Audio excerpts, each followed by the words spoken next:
Ребят, в общем, вы привыкли, наверное, к стандартным всяким сценам. Асфальт, красивый фон. А как же поле? А как же поле? Внедорожник, в обвесе, да и в поле.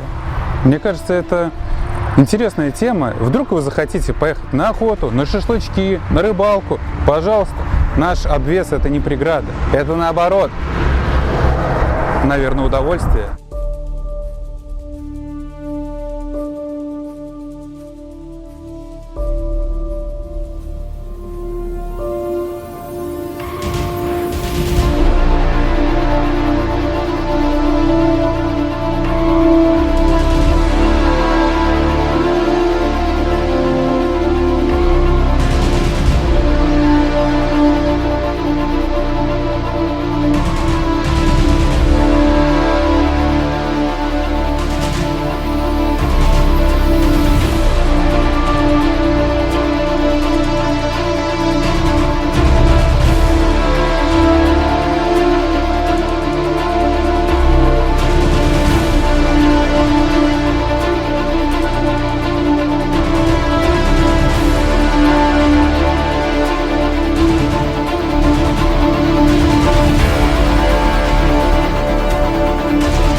Опять же, вот обратите внимание, это, кстати, в среднем положении подвеска.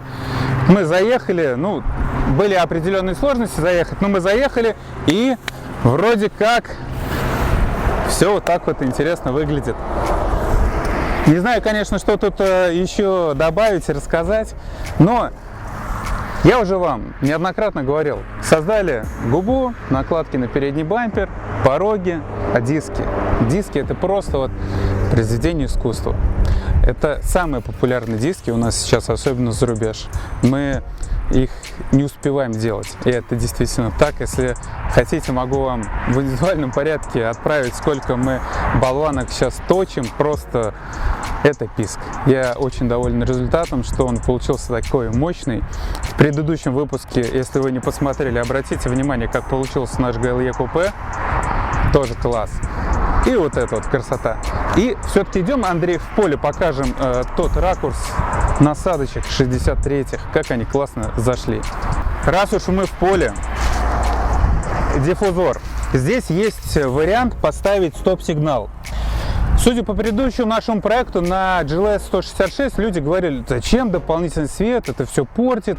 Mercedes любит минимализм. Поэтому здесь мы именно на этом автомобиле не установили наш стоп-сигнал, но опционально он доступен и будет гореть параллельно, соответственно, с фарами. Тоже диодная полоска, выглядит это красиво.